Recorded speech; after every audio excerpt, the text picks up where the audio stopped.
കഴിഞ്ഞ ദിവസത്തെ എപ്പിസോഡിൽ കോൺസ്റ്റബിൾ ഷെന്നും കള്ളനുമായിട്ടുള്ള പൊരിഞ്ഞ അടിയായിരുന്നല്ലോ കണ്ടുകൊണ്ടിരുന്നത്. ഈ ഫൈറ്റ് ഒക്കെ കണ്ടുകൊണ്ട് ലൂവും അവിടെ ആസ്വദിച്ചിരിപ്പുണ്ടായിരുന്നല്ലോ. ഈ സമയം ഫൈറ്റിന്റെ ഇടയിലേക്ക് ഒരു കൊച്ചുകുട്ടി വന്നു കയറുന്നു.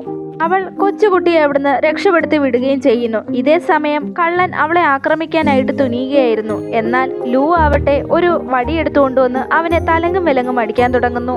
എന്നാൽ കള്ളൻ അതിവേഗം തന്നെ അവന്റെ അടിയെ പ്രതിരോധിച്ച് അവനൊരു ഇടി കൊടുത്ത് ആ വടി കൊണ്ട് തന്നെ അവന്റെ കഴുത്തിറക്കുന്നു. ഇതേ സമയം ഷെൻ ആവട്ടെ ഒരു വാളെടുത്തു കൊണ്ടുവന്ന് അവന്റെ പിന്നിൽ നിന്ന് ഒരു കുത്തു കൊടുക്കുന്നു. അതോടെ കള്ളന്റെ കാര്യം കഴിഞ്ഞു എന്ന് മനസ്സിലായല്ലോ. ഉടനടി അവൾ നടപടി എടുത്തുകൊണ്ട് ലൂ രക്ഷപ്പെട്ടു. ലൂവിന് നല്ലപോലെ ശ്വാസം മുട്ടുന്നുണ്ടായിരുന്നു. അവളും തളർന്ന് അവന്റെ അടുത്ത് വന്നിരിക്കുന്നു. അവൻ പറയുന്നുണ്ട്, നിങ്ങൾ ദൈവത്തെ ഓർത്തൊന്നും പറയണ്ട, എന്നെ പ്രശംസിക്കാനൊന്നും നോക്കണ്ട, നിങ്ങളുടെ കഴിവ് വെച്ച് നോക്കിയാൽ ഞാനൊന്നുമല്ല എന്ന്. നിങ്ങൾ വളരെ ധൈര്യശാലിയാണെന്നും അവൻ കൂട്ടിച്ചേർത്തു. ഇതേ സമയം നമ്മുടെ ഹീറോയിനും പറഞ്ഞു, നീ നല്ല ഉശിരുള്ള ഒരു ആൺകുട്ടിയാണെന്നും ഞാൻ നിന്നോട് നന്ദി പറയുന്നു എന്നും.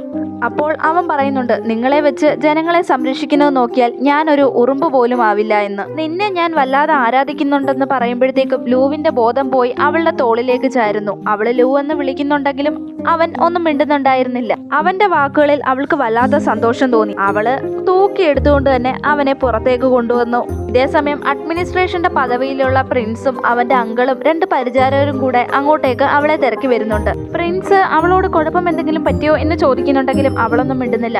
പകരം കള്ളന്റെ മൃതശരീരം അവിടെ കിടപ്പുണ്ടോ എന്ന് സേവകരോട് പറയുന്നു. അവൾ പ്രിൻസിനോടൊന്നും മിണ്ടാതെ തന്നെ അവിടുന്ന് പോകുന്നു. മണ്ണും ചാരി നിന്നവൻ പെണ്ണും കൊണ്ട് പോയോ എന്ന സംശയത്തോടെ പ്രിൻസ് അവളെ നോക്കി നിൽക്കുന്നു. ഇതേ സമയം വീട്ടിലെത്തിയ ലൂ ആവട്ടെ പാതി മയക്കത്തിലായിരുന്നു.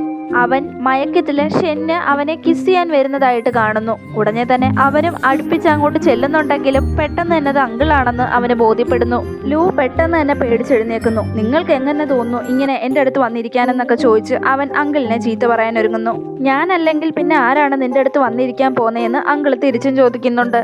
അപ്പോൾ അവൻ ചോദിക്കുന്നുണ്ട്, എത്ര ദിവസമായി ഞാനിങ്ങനെ മയങ്ങി കിടക്കാൻ തുടങ്ങിയിട്ടെന്ന്. ഒരു ദിവസവും ഒരു രാത്രിയായെന്ന് അങ്കിൾ പറയുന്നു. അപ്പോൾ അവൻ സംശയത്തോടെ ചോദിക്കുന്നുണ്ട്, ഞാൻ ഇവിടുന്ന് രക്ഷപ്പെട്ടതാണല്ലോ, പിന്നെ എങ്ങനെ ഞാൻ വീണ്ടും അവളുടെ പിടിയിലായേ എന്ന്. അപ്പോൾ അങ്കിളും പറയുന്നുണ്ട്, വ്യക്തമായിട്ട് അറിയില്ല നിന്നെ എങ്ങനെ അവളുടെ കയ്യിൽ കിട്ടിയെന്ന്, പക്ഷെ ഞങ്ങൾ വന്നപ്പോൾ നിന്നെ അവളെ തൂക്കി എടുത്തോണ്ട് വരികയായിരുന്നു. അപ്പോൾ അവൻ അന്തം വിട്ട് ചോദിക്കുന്നു, തൂക്കി എടുത്തോണ്ട് വരുമായിരുന്നോ? എന്നെയോ? ഞാനൊരാണല്ലേ എന്ന്. ഈ സമയം തന്നെ ഷെൻ അങ്ങോട്ടേക്ക് കയറി വരുന്നു.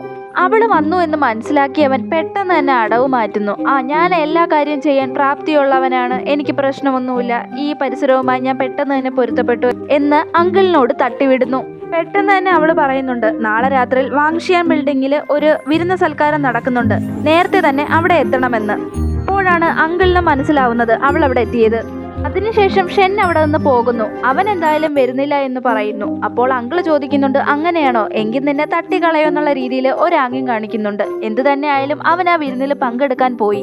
അപ്പോൾ അവൻ മനസ്സിൽ പിറുപിറുത്തുകൊണ്ടാണ് വരുന്നത്. അവളെ പേടിച്ചിട്ടൊന്നും അല്ല ഇങ്ങോട്ട് വന്നത്, തനിക്ക് വിശന്നിട്ടാണ്, ഇവിടെ നല്ല ആഹാരം കഴിക്കാലോ എന്നൊക്കെ അവൻ മനസ്സിൽ കരുതുന്നുണ്ട്. ഇതേ സമയം സഹോദര ലൂ എന്ന് പറഞ്ഞുകൊണ്ട് നമ്മുടെ അഡ്മിനിസ്ട്രേഷൻ പദവിയിലുള്ള പ്രിൻസ് ചിരിച്ചുകൊണ്ട് അവന്റെ അടുത്തേക്ക് വരുന്നു. ഇതോടെ ഇന്നത്തെ എപ്പിസോഡ് അവസാനിച്ചിരിക്കുകയാണ്. നമ്മുടെ ചാനൽ ആദ്യമായി കാണുന്ന കൂട്ടുകാരുണ്ടെങ്കിൽ ഒന്ന് സബ്സ്ക്രൈബ് ചെയ്തും ലൈക്ക് ചെയ്തും ഷെയർ ചെയ്തും സഹായിച്ചേക്കണേ. വീണ്ടും കാണും വരെ ബൈ ബൈ.